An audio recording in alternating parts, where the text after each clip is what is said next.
Hello. We're beginning the press briefing by the Speaker of the Presidential Administration on Anti-Terrorist Operations issue, Colonel Lysenko. Hello, ladies and gentlemen. So here are what happened in the east of Ukraine in the territory of the anti-terrorist operation. And let's start with the good news. No Ukrainian military was wounded or killed within the last 24 hours. In Luhansk sector, the enemy violated the ceasefire in Popasnyansky region. They used armored personnel carriers and machine guns. In Donetsk sector, the situation got heated to the east of Avdiivka after a one-day break. They were using the heavy armaments, 82 and 120 caliber mortars. However, they are failing to seize Avdiivka, and according to the received intelligence, the Ukrainian military managed to get rid of more than 10 illegal militaries in the area of Avdiivka. The other heated territory is close to Avdiivka, is close to Zaitsevo. The enemy are using both mortars and cannon artilleries, 122 millimeters mortars. The Svetlodarsky curve is also a rather unstable situation. However, in Donetsk airport is more or less quiet. Altogether, 36 usage of the 36 episodes of shelling were recorded. In Mariupol sector, the enemy violates the ceasefire close to Mar'yinka and close to in Krasnogorivka, Gnutove and Shirokino. There were shelling. Altogether, there were 15 cases of shelling in Mariupol sector. The provocation are also being prepared close to Bezimenne in Novozovsk region, 2 kilometers far from the contact line. The two buses with people dressed as very much similar to Ukrainian military and wearing chevrons of the right sector were noticed. So that is the evidence that the illegal militaries may do some provocations and try to undermine the reputation of Ukrainian militaries and break Minsk agreements. And also the Ukrainian volunteers and journalists established the Russia Kills site to keep record of the criminal actions of the Russian illegal militaries and career militaries against Ukrainians. The track of the military criminals of Russia against Ukraine and also the military criminal cases of Russia in Syria, Georgia and Chechnya is kept record of. Please pay attention that the site has sensitive pictures and be very careful with them. The Ukrainian security service uncovered 12 informators who worked for the Ministry of the State Security of Luhansk People Republic. They were giving information about Ukrainian military's deployment and routes to their creators. The leader of the Leshi band, Ilya Monachenko, and member of the Ministry of State Security of LPR, Alexei Starobilsky, and they are managed by the Russian securities.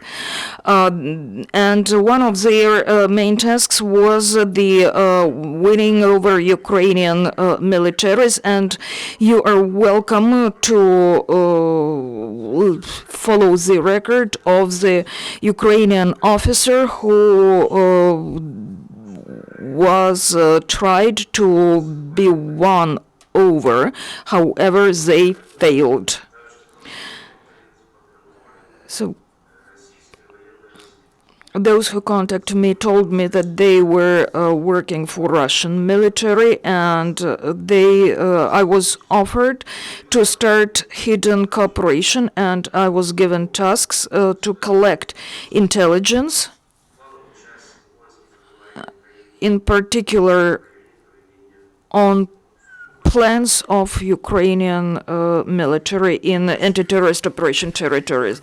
In Odessa, Ukrainian security service people detained 2 members of the Luhansk People Republic members, 5 of them.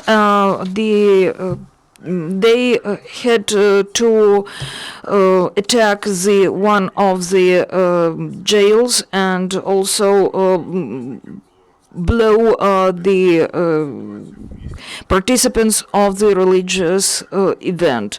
The main task was to destabilize the situation in the city and provoke the ethnic conflicts. In particular, the 1 kilo of explosive to mines and 4 machine guns, 2 grenades, and firearms were confiscated. Ukrainian army also is continuing their military exercises. They were trained to keep the defense, and also attacks in the artillery, defense, and aviation were training. The head of the head office and the higher supreme commander of the militaries followed this exercise. Also, the delegation from the UK followed those exercise. Representatives of the British Army help our militaries to master new fighting skills in compliance with NATO practices, and the UK is planning to draw the 15-year defense agreement with Ukraine. This agreement stipulates the number of the mutual exercise, participation of British instructors in Ukraine, and the intelligence exchange. Canada introduced additional sanctions against 5 physical persons and 14 entities related because of the Russian aggression in Ukraine. The blacklist includes the heads of the defense enterprises, in particular the Russian company Kalashnikov, financial and industrial companies, and companies from Crimea, and also the representatives of the Luhansk People Republic and Donetsk People Republic. So if there are any questions, yes, I have a 5th channel. My question is because Zaitseva. So why do you think the activity started there? What are their aims? So unfortunately, we don't have their official plans of the illegal militaries, and we don't know why they pay special attention to Zaitseva. However, we are ready to any events, and our military along the contact line is ready to fight. we have the information that illegal militaries during these had to decrease, to reduce their activity close to Avdiivka during the visit of OECD representatives. So there is some information that the activities were decided to shift to the other places. So that's the information about what's going on. Our intel security people and are working. They're collecting experience, and we know where the situation may get hotter soon. So we are following the situation. We monitor the information, and we are ready for any events. So, am I correct in understanding that you don't have the certain information about what's going on? No, we don't have any certain information. We assume on the received intelligence. And what's going on in the other situation? Are they trying to seize additional territory, or they just don't like the reinforcements of Ukrainian positions? Why they're getting more active close to the industrial agglomeration there? You know, this site is close to Donetsk, and Donetsk is probably the most important site of illegal militaries. It contains, it is the logistic hub. It is also the repairment site, big repairment site. It is very convenient to deploy to the military from this site. As to the territory which you asked about, there is the site of Ukrainian militaries. It was established there back in November 2014, and there is a route close to it, and this route is under Ukrainian control. And this route is the very short.